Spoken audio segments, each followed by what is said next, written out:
하겠습니다. 저는 오늘 마태복음 22장 8절에서 10절의 말씀으로 내 거리 길에 가자라는 제목으로 말씀의 은혜를 나누기 원합니다. 2018년도를 맞이하면서 신년에 이제 첫째 주, 둘째 주, 셋째 주, 넷째 주 오늘까지 네 번에 걸쳐서 신년 말씀으로 나누고 있는데요. 첫째 주는 기도부터 시작하자라는 말씀을 나눴고, 둘째 주는 모든 것을 잊고 좋은 일이든 나쁜 일이든 모든 일을 다 잊어버리고 부름의 상을 위하여 복음의 은혜를 향하여 나아가자, 예수와 함께 나가자라고 둘째 주에 말씀을 드렸고, 지난주 셋째 주에는 하나님을 힘써하자, 하나님이 정말 누구신지, 나에게 어떤 분인지를 제대로 알자, 성령을 알자라는 말씀을 나눴습니다. 그리고 오늘 마지막 시간으로 이제는 기도로 시작하고 모든 것을 잊고 복음으로 나아가며 하나님이 누군지 아는 사람이 이제는 어떻게 해야 되느냐, 내 거리의 길로 나아가자라는 제목으로 이 시간 말씀의 은혜를 나누고자 하는 것입니다. 미국 시카고의 세계적인 부흥사 목사님 중에 무디 목사님이라고 계십니다. D.L. 무디 목사님인데 워낙 유명한 분이시죠. 많은 분들이 아마 알고 계실 것입니다. 이 목사님이 살던 시절에는 성도님들이 매주 교회에 긴 의자를 전세내는 일이 관례였다고 합니다. 그러니까 의자야, 이렇게 긴 의자, 즉 여러분들이 장의자가 나중에 그 자리 하나를 다 전세내서 앉게 되는 것이죠. 전세라고 해서 입장료를 내거나 돈을 내는 것을 의미하는 것이 아니라, 돈으로 그 좌석을 산다는 의미가 아니라 매주에 어떠한 가족이 앉는 좌석을 지정해 주는 그러한 모습이죠. 그래서 그 자리를 비워두게 됩니다. 특정한 일을 위하여 그 자리에 앉지 아니하고 비워두게 되는 것이죠.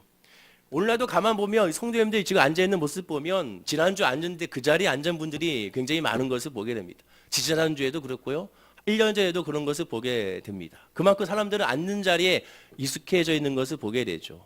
그런데 그 앉는 자리가 뒷자리가 아니라 무디 목사님은 앞자리에다가 지정석을 만들어 줬고요, 성도님들도 앞자리에 지정석으로 해가지고 그 자리를 앉게 되고 전세처럼 그 자리를 비워두게 됩니다. 그럼 왜 그 앞자리를 비워뒀는가요? 그 앞자리는 무디 목사님은 장의자 4개를 선택해요. 그 장의자 4개가 보통 한 10명 정도가 앉는 자리라고 하는데요, 그 10명 정도가 앉는 그 자리를 4개, 한 40명의 자리를 비워두고 그 자리에 예배로 오는 성도님들이 주변에서 만난 사람이들인가, 길에서 만난 거지라든가, 또한 외로워하는 사람들이든가 힘든 사람들을 다 닥치는 대로 만나는 대로 모시고 와서 앉는 자리가 바로 그 빈자리였다라고 말하게 됩니다. 예전에 이 무디 목사님 시대에 비하여 오늘날의 교회를 살펴보게 되면 한국 교회는 안락하고 굉장히 화려해졌습니다. 이렇게 추운 겨울날에도 우린 따뜻하게 예배를 드리게 되고 더운 여름날에는 시원하게 예배를 드리게 되죠. 성도들의 또한 예배를 위하여 더 안락하고 분위기 좋은 환경을 위하여 교회 건축비도 날로 점점 기하급수로 늘어나고 있는 것을 보게 됩니다. 건축비가 엄청나다 보니까 의자도 점점 딱딱한 의자에서 푹신한 의자로 바뀌게 됐죠. 장의자도 여러분 기억나십니까? 여러분 장의자가 원래는 이런 의자가 아니라 딱딱한 방석이 없는 장의자였죠. 그리고 나서 이제 방석이 있는 장의자로 바뀌게 되고, 나중에는 이제는 개별 의자로 바뀌게 된 교회가 늘어나고 있죠. 개별 의자도 더 안락한 의자가 되어 이제는 극장식의 그런 아주 푹신푹신한, 앉아있으면 바로 잠이 오는 그런 사랑하는 자에게 잠을 주시는 그런 의자가 있는 것을 보게 됩니다. 그런데요, 한경진 목사님께서 생전에 이런 말씀을 하셨습니다. 한국 교회는 바닥에서 의자에 올라오면서 부흥이 멈췄다라고 말씀을 하셨던 것이죠. 가만히 생각해 보면 정말 맞는 말씀인 것 같습니다. 이게 무슨 뜻일까요? 그만큼 육신이 편해질수록 우리의 영은 하나님을 바라보는 기도가 멈췄다라는 것이죠. 하나님을 향한 갈급함이 멈췄다라는 것입니다. 목사님들끼리 만나서 대화를 하다 보면 항상 하는 얘기가 중에 하나가 뭐냐면, 교회 건축을 할 수밖에 없는 이유가 무엇이냐? 교회를 왜 빚을 들어서 건축하고 시설을 늘리는 이유가 무엇이냐? 오늘날의 성도님들이 시설 좋은 데로 모인다라는 겁니다. 시설, 기왕이면 시설 좋은 데로, 깨끗한 데로 성도들이 모인다라는 것이죠. 근데 저는 좀 생각이 다릅니다. 그렇다 하더라도 그것에 똑같이 주의 종이 같이 따라갈 이유가 없다라는 것이죠. 왜? 예수의 이름을 믿는다면, 말씀의 힘을 믿는다면, 십자가의 은혜를 믿는다면 거기서 벗어나야 되는 것입니다.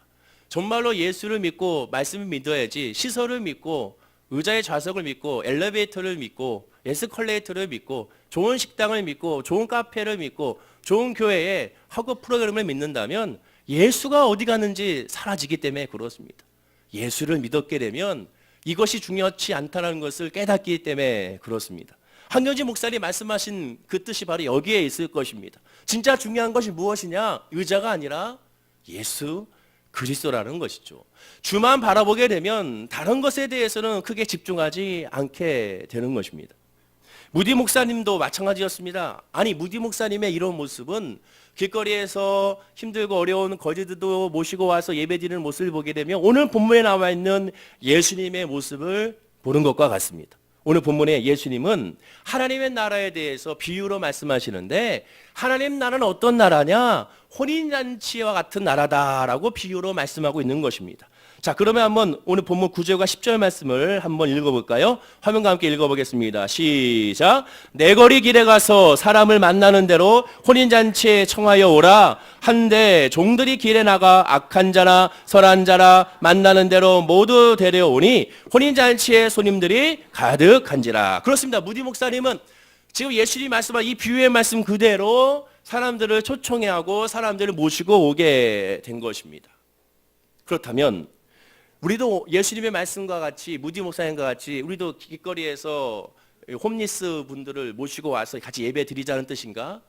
그것을 말하는 것이 아닙니다. 예수님이 말씀하신 하나님 나라의 이 비유는 말 그대로 비유의 말씀입니다. 비유의 말씀은 무엇입니까? 겉을 보지 말고 그 내용의 의미를 봐야 되는 것이죠.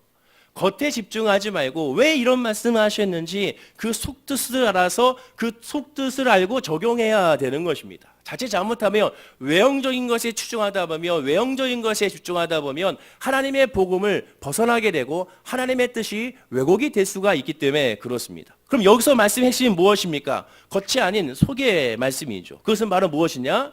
하나님의 긍휼은, 하나님의 복음은, 하나님의 사랑은 차별하지 않는다는 것입니다. 예수님의 십자가의 복음은 사람을 구별하지 않는다는 것입니다. 왜? 하나님은 사랑이시기 때문에 그렇습니다. 요한에서 4장 16절에 하나님의 의를 사랑하시는 사랑을 우리가 알고 믿었노니 하나님은 사랑이시라. 사랑 안에 거하는 자는 하나님 안에 거하고 하나님도 그 안에 거하시니라 라고 말씀하게 됩니다. 하나님은 사랑이시기 때문에 차별할 수가 없다라는 거죠. 만약에 하나님이 차별한다면, 예수의 복음이 차별한다면, 구원이 차별한다면 하나님은 사랑이 아니라는 것이죠. 하나님은 사랑이기 때문에 예수의 복음은 차별할 수가 없다라는 것입니다. 모든 사람에게 가장 시급한 것이 무엇이냐? 바로 이 하나님의 사랑, 복음인 것입니다. 2018년도에 여러분에게 가장 필요한 것이 무엇이냐? 예수의 십자가의 복음인 것입니다. 성령의 충만함인 것입니다. 아니에요, 나는 지금 아파요. 아니에요, 나는 물질이 필요해요. 아니에요, 나는 승진이 돼야 돼요. 아니라는 것이죠. 진짜 필요한 것은 그것이 아니라 예수 그리스도의 복음이, 예수 그리스도의 은혜가, 성령의 충만함이 가장 먼저 필요하다는 것을 우리는 깨달아 알아야 될 줄로 믿습니다. 왜냐? 예수님을 아는 것과 예수님을 모르는 것 차이는 생명과 죽음으로 나누어지기 때문에 그렇습니다. 그러면 눈에 보이는 생명과 죽음을 의미하는 것인가? 아닙니다. 눈에 보이지 않는 영적인 생명과 영적인 죽임을 말씀하게 되는 것입니다. 현실적인 풍요와 궁핍이 하나님의 은혜와 축복으로 가늠질 수는 없습니다. 현실적인 풍요로 믿음을 가늠할 수가 없습니다. 와, 저 사람 잘 사니까 믿음이 좋은가 보다? 그럴 수는 없다라는 것이죠. 마찬가지로 현실적으로 궁핍한다고 해서 그 사람이 저주받았다 할 수가 있느냐? 그럴 수가 없습니다. 아, 나는 가난한 거 보니까 하나님 날 저주하시나 봐요. 하나님 날 사랑하지 않는가 봐요. 아니라는 것이죠. 나는 부자니까 하나님 날 사랑하시나 봐요. 아니라는 것입니다. 나는 잘 되니까 하나님이 사랑하고 내가 잘못되니 하나님이 사랑하지 않는다. 아니라는 것이죠. 여러분, 예수님의 제자들이 환난과 핍박을 받았습니다. 그러면 예수님의 제자들이 환난과 핍박을 받은 것이 저주를 받은 것입니까? 아니죠. 그들은 하나님의 은혜 가운데 있는 사람들이었습니다. 예수님은 믿는 자들에게는 저주가 따르니라고 하지 않으셨습니다. 믿는 자들에게는 두 가지의 은혜가 있었습니다. 첫째는 요한복음 2장 12절 말씀에 그 이름을 믿는 자들에게는 하나님의 자녀가 되는 권세를 주셨다라고 말씀하게 됩니다. 두 번째는 마가복음 10장 17절에 믿는 자들에게 이런 표적이 따르리니 곧 그들이 내 이름으로 귀신을 쫓아내며 새 방언을 말한다라고 말씀하게 됩니다. 저주가 아니라 첫째는 권세요, 둘째는 표적인 것이죠. 자, 그럼 권세와 표적은 어떤 겁니까? 눈에 보이는 것이 아닙니다. 영적인 것이라는 것이죠. 즉 영혼이 잘 됐을 때 범사가 자되고 강건한 것이기 때문에 여러분의 삶을 통하여 내가 하나님의 사랑을 받는 사랑을 받지 못한다, 내가 복을 받고 있다, 복을 받지 못한다, 그것과는 전혀 상관이 없는 것이라는 것을 알아야 되는 것입니다. 중요한 것은 내가 지금 믿음 안에 있느냐, 내가 지금 말씀 안에 있느냐, 내가 지금 성령 안에 있느냐, 이것이 중요하다는 것이죠. 요새 날이 춥다 보니까 길에 걸어가다가 미끄러져서 꽈당 넘어졌습니다. 그러면 이게 무슨 뜻일까? 하나님이 나에게 무슨 메시지일까? 그냥 넘어진 거예요. 그냥 주의하지 않아서 그냥 넘어진 것이지 깊게 들어갈 필요가 없다라는 것을 알아야 되는 것입니다. 그냥 너무 우리는 영적으로 민감하다 보니까 뭐 하나하나에 뭔가를 영적인 의미를 부여해요. 이게 뭔가 하나님 메시지가 아닐까? 모든 메시지는 하나님을 통일되어 있습니다. 예수를 바라보라, 믿음으로 바라보라, 하나님만 의지하라, 거기로 통일되어 있게 되는 것이죠. 부주의했기 때문에 넘어지게 된 것이고, 부주의했기 때문에 사고가 난 것이고, 부주의했기 때문에 결국 문제가 발생한 것을 알아야 됩니다. 그러나 특별한 경우는 있습니다. 그 특별한 경우는 바로 누가 보더라도 깨닫게 되는 것이죠. 안타깝게도 지난번에 밀양 세종병원에서 38분이 사망하셨습니다. 근데 많은 분이 부상이 있고 노약자가 많기 때문에 더 많이 돌아가실 것 같다는 그런 소식을 안타깝게 접하게 되죠. 소방대원들이 출동했습니다. 죽어가는 생명을 사는 일에 있어서 시기와 장소와 사람들을 구별할까요? 소방대원은 전혀 구별하지 않죠. 살려주세요라는 말이라든가 사람의 소리만 들리면 사람이라면 누구는 상관없이 바로 끄집어내어 구출하는 것이 소방대원의 임무일 것입니다. 그 상황 가운데 돈이 있는지 없는지, 학력이 있는지 없는지, 직분이 무엇인지 묻거나 따지지 않는다는 것이죠. 마찬가지로 영혼을 살리는 데 있어서도 묻거나 따지지 않는다는 겁니다. 하나님은 늘 우리를 사랑으로 십자가로만 바라보시지 세상의 기준으로 바라보지 않는다는 것을 기억하고 깨달아 알아야 되는 것입니다. 오늘 이 비유가 거기서부터 출발하는 겁니다. 하나님은 사랑이시다. 마태복음 22장 5절과 6절에 보면 이렇게 말씀합니다. 그들이 돌아보지 않고 한 사람은 자기 밭으로 한 사람은 자기 사업하러 가고 그 남은 자들은 종들을 잡아 모욕하고 죽으니 라고 말씀합니다. 하나님의 나라의 혼인잔치 비유를 할 때 첫 번째 초청한 사람들이 있었습니다. 그 초청한 사람은 누구냐? 특별히 선택받은 사람들이었습니다. 선택받은 사람들을 초청하여 그들의 초청장을 줬지만 그들은 오지 않았다라고 성경은 말씀하게 됩니다. 그들이 돌아보지 않았다라고 말씀합니다. 즉 그들은 하나님의 말씀과 복음에 관심이 없었다는 것이죠. 그럼 그들의 관심은 무엇이었느냐? 5절에 나오죠. 한 사람은 밭으로, 한 사람은 사업으로, 또한 심지어 하나님께서 보내신 또한 이 종들을 잡아서 모욕하고 그들을 죽였다라고 성경은 말씀하게 됩니다. 그들의 관심은 이 땅의 현실이었고 자기의 모습이었지 또한 혼인잔치에 같은 복음과 말씀은 아니었다라는 것이죠. 이러한 모습은 결국 무슨 말씀을 뜻하는가? 하나님의 복음은 거부할 수밖에 없다라는 겁니다. 그것은 당연하다라는 것입니다. 여러분 앉아있는 분들 가운데 예수 믿으세요라 말 듣고 네 저는 예수 믿겠습니다 하고 바로 나온 사람분이 몇 명이나 있겠습니까? 저도 마찬가지고 예수 그리스도의 믿음에 대해서 굉장히 비판했던 사람 중에 한 사람이 바로 저였습니다. 학창시절에 믿음이란 무엇인가 복이란 무엇이 세상에 무슨 말도 안 된다.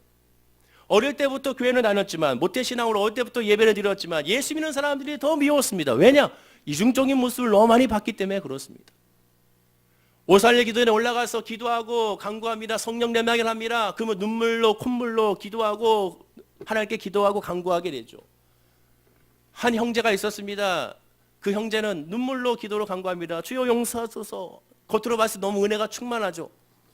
말씀으로 충만한 것 같습니다. 예수의 사랑으로 충만한 것 같습니다. 그런데 예배가 마치고 나서 간식을 나눠줄 때 남의 것까지 다 뺏어 먹는 그 녀석이었습니다.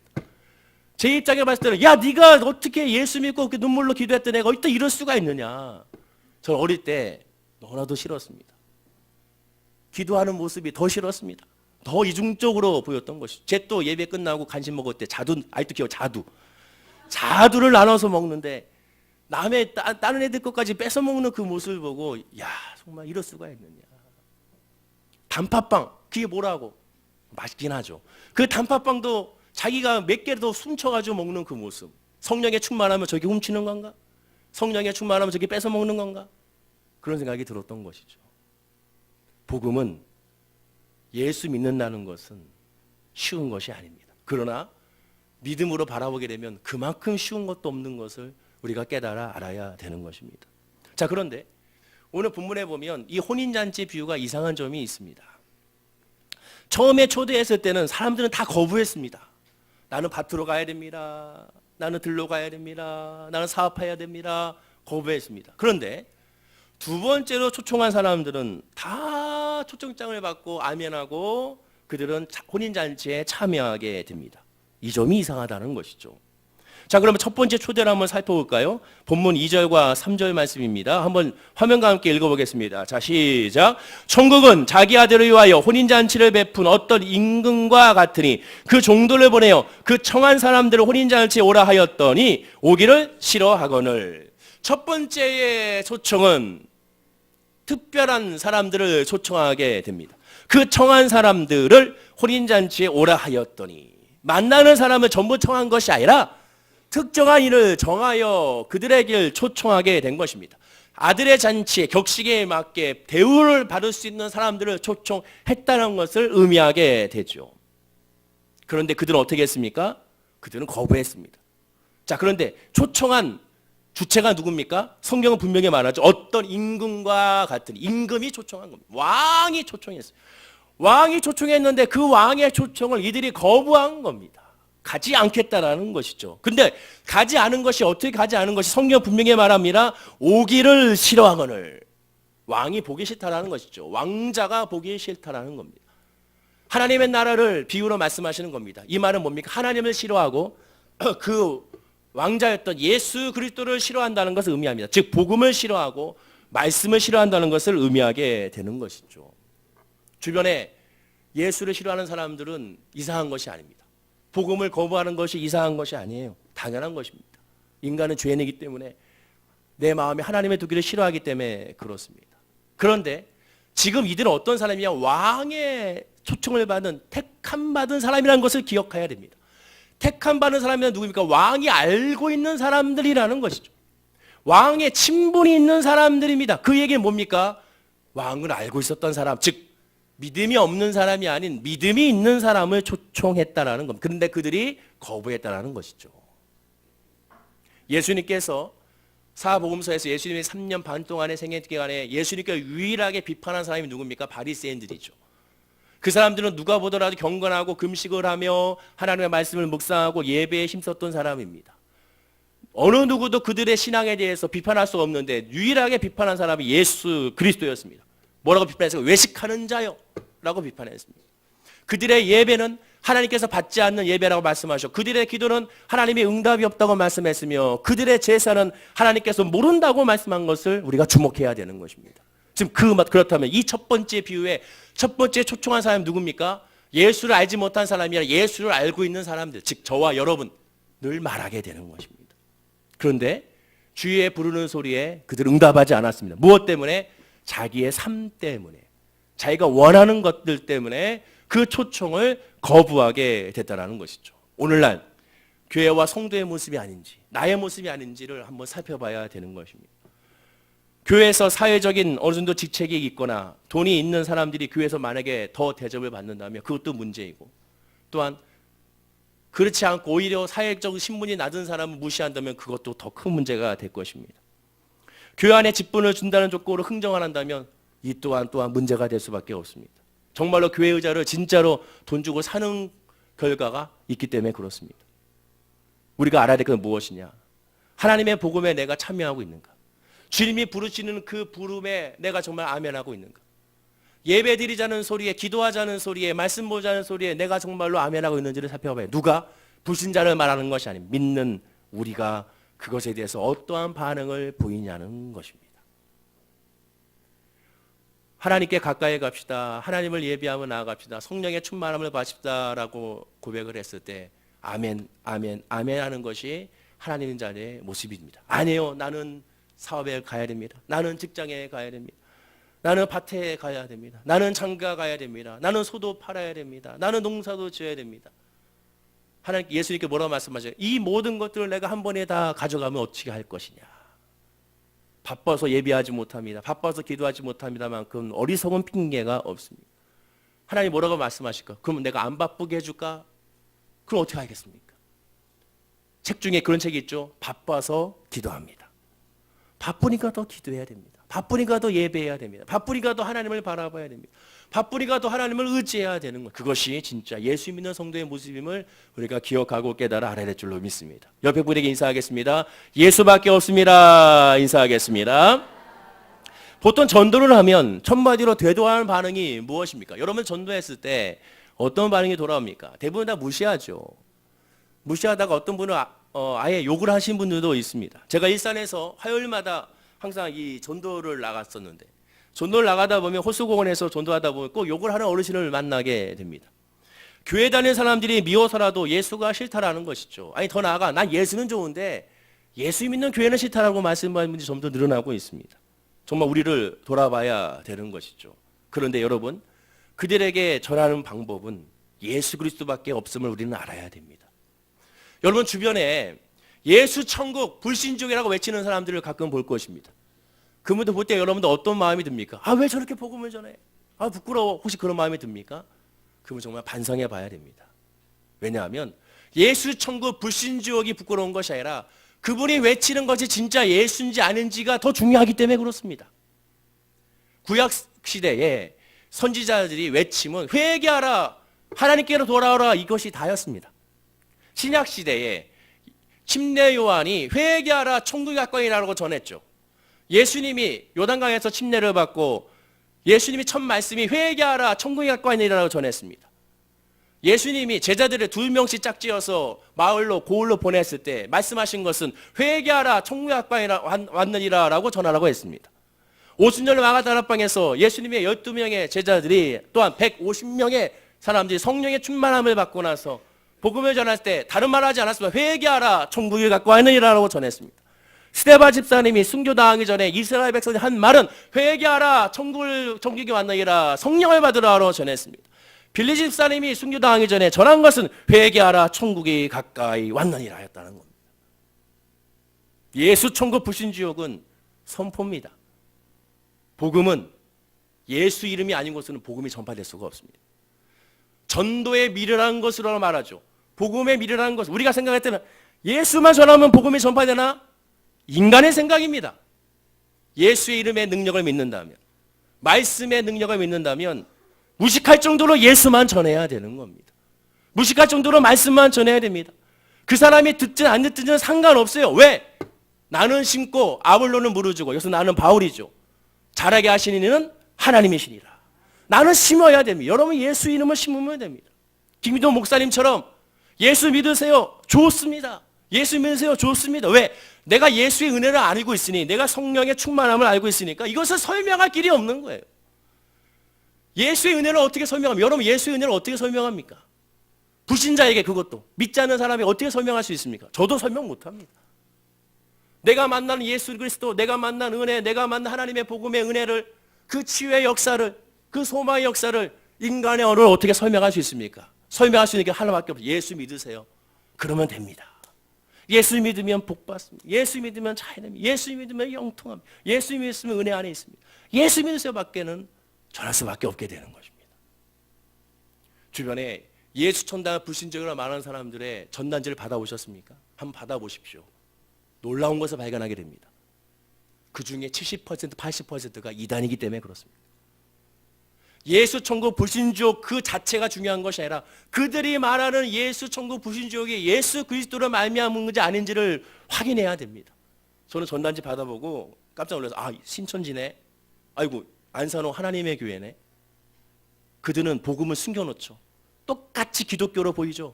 그러나 그렇지가 않습니다. 여러분 불신자들이 봤을 때는 이단이나 정통교단이나 똑같은 교회로 봅니다. 하나 물어볼게요. 여러분 조계종이나 천태종이나 또한 진각종이나 여러분 또한 미륵불이나 여러분 어떻습니까? 다 똑같이 여기시죠. 그러나 정통 불교 교단에서 미륵은 이단으로 여겼었습니다. 우리가 봤을 때 똑같아 보이지만 정통 불교 종단에서는 미륵불은 이단으로 여겼던 것을 우리가 기억해야 되는 것이죠. 마찬가지로 세상 사람도 똑같이 봅니다. 그러나 우리는 달라야죠. 왜? 우리 예수 그리스도의 믿음과 복음을 알기 때문에 그렇습니다. 그러면 예수의 믿음을 선포하는 우리 모든 성도님들이 돼야 되고, 그 이름의 믿음과 그 믿음의 힘을 깨닫는 우리 모든 식구들이 돼야 될 줄로 믿습니다. 자, 그렇다면 첫 번째 초대는 실패했습니다. 그럼 두 번째 초대를 살펴보죠. 첫 번째와 다르게 두 번째 초대는 달라진 것이 있습니다. 그것이 무엇입니까? 첫 번째 초대는 특정인을 선별하여 초대했습니다. 근데 두 번째는 어떻습니까? 특정인을 선별하여 초대한 것이 아니라 만나는 사람들에게 그들을 초청한 것을 보게 됩니다. 자, 그 청함을 어디서 했습니까? 본문 9절입니다. 우리 9절 말씀을 다 함께 읽어보겠습니다. 자, 시작. 내 거리 길에 가서 사람을 만나는 대로 혼인잔치에 청하여 오라 한대. 어디 가서? 내 거리 길에. 사람들이 많이 있는 곳에 가서 그들에게 복음을 전하게 되고 초청하게 된 것을 보게 됩니다. 이 초대의 특징은 불특정 다수에게 전해지는 초청이라는 것이죠. 여러분, 우리가 분명 알아야 될 것은 세상 사람들 모두가 진정한 복음을 알기 원한다는 겁니다. 그들의 영혼은 시편 40편 1절의 말씀처럼 하나님이여 사심이 시냇물을 찾기에 갈급한 같이 내 영혼이 주를 찾기에 갈급하나이다. 모두가 말을 안 하고 있지만 그 영이 갈급해 있습니다. 근데 그 갈급함이 어떠한 이유인지는 모르기 때문에 그렇죠. 아이돌 가수가 얼마 전에 자살했습니다. 누가 보더라도 멋있고 잘생기고 돈 많이 벌고 인기 많은 그 청년인데 자살했습니다. 왜? 그에게는 목마름이 있었기 때문에 그렇죠. 얼마 전에 유명한 여자 배우의 며칠 전에 남동생이 또 자살했습니다. 그 남동생도 배우였죠. 왜 자살했습니까? 그도 마찬가지입니다. 갈급함, 그 목마름이 무엇인지를 채워야 되는데 그것을 못 채우자 우울증에 빠지고 자살에 이르게 된 것이죠. 모두가 다 이 세상 많은 사람들은 다 목말라 하고 있습니다. 그 목마름을 채우기 위해 어떤 사람은 돈으로, 어떤 사람은 지위로, 어떤 사람은 명예로, 어떤 사람은 취미와 운동으로, 어떤 사람은 술로, 어떤 사람은 종교로, 어떤 사람은 사회 봉사로 잠시 그것을 채우려고 합니다. 그러나 잠시뿐이라는 것이죠. 결국 그것이 온전한 목마름을 채울 수는 없게 되는 것입니다. 진정한 그 빈자리를 채울 수 있는 것은 오직 예수 그리스도 복음밖에 없음을 알지 못하기 때문에 그렇습니다. 그래서 어떻게 됩니까? 선포하고 그들에게 외쳐줘야 되는 것입니다. 그들에게 복음을 증거해야 되는 겁니다. 비로소 그래서 깨달아 알기 때문에 그렇습니다. 성도가 전해야 될 천국의 복음은 어떠한 특정한 집단의 복음이 돼서는 안 됩니다. 사랑의 교회의 오카노 목사님께서 사랑의 교회에 대해 크게 염려하신 것 중에 하나가 무엇이냐, 바로 이것이었다고 하죠. 특정한 집단이 모이는 교회로 오해받기가 싫다라는 것이죠. 정말로 믿음과 소망과 감사와 찬양의 교회처럼 교회가 일부 특권층의 모임으로 비춰지지 말기를 기도하셨습니다. 이런 내용 오카노 목사님의 아들 옥성호 형제의 책 왜라는 책에 자세히 설명되어 있죠. 교회는 목마름을 지쳐있는 모든 사람들이 열려 있어야지 특정한 집단에게 열려 있어서는 안 되는 겁니다. 모든 사람들을 받아들이고 모든 사람들을 다 허용해야 되고 모든 사람들을 포용해야 되고 모든 사람들을 아껴야 되고 모든 사람들을 이끄는 교회가 하나님이 원하시는 믿음의 교회임을 깨달아 알아야 됩니다. 왜냐? 천국은 다른 거 다 상관없이 예수 그리스도의 이름으로 말미암아 가는 것이 천국이기 때문에 그렇습니다. 오늘 예수님의 이 비유가 이제부터 노방전도를 하라는 의미가 아닙니다. 언제나 어디나 어떤 상황에서도 누구를 만나든 천국 복음을 전해줘야 되는데 그것이 저와 여러분을 통하여 전해진다는 것을 깨달아 알아야 되는 겁니다. 여러분들이 그리스도의 대사이기 때문에 여러분들 한 사람 한 사람을 통하여 사람들은 예수를 평가하고 교회를 평가하고 하나님을 평가한다는 것을 기억해야 된다는 겁니다. 나를 통하여 복음이 혹시라도 왜곡이 되지 않고 나를 통하여 혹시 복음이 전파되지 않을지를 염려하고 늘 주님을 바라봐야 한다는 겁니다.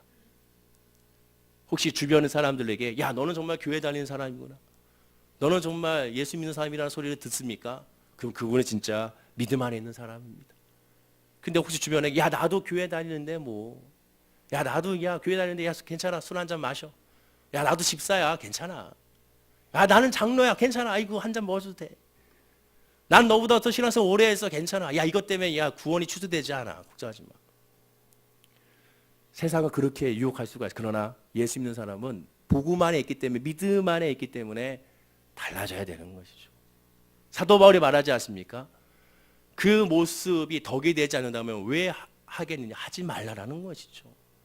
복음이 가려지면 하지 말아야 되는 겁니다.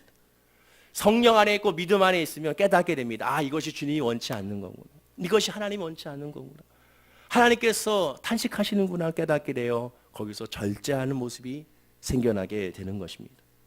예수님이 분명히 말씀하십니다. 마가복음 2장 17절에 우리 다 함께 화면과 함께 읽어볼까요? 자, 시작. 예수께서 들으시고 그들에게 이르시되 건강한 자에게는 의사가 쓸데없고 병든 자라에게 쓸데 있느니라. 나이는 의인을 부르러 온 것이 아니요 죄인을 부르러 왔노라 하시니라. 의인을 부르러 온 것이 아니다.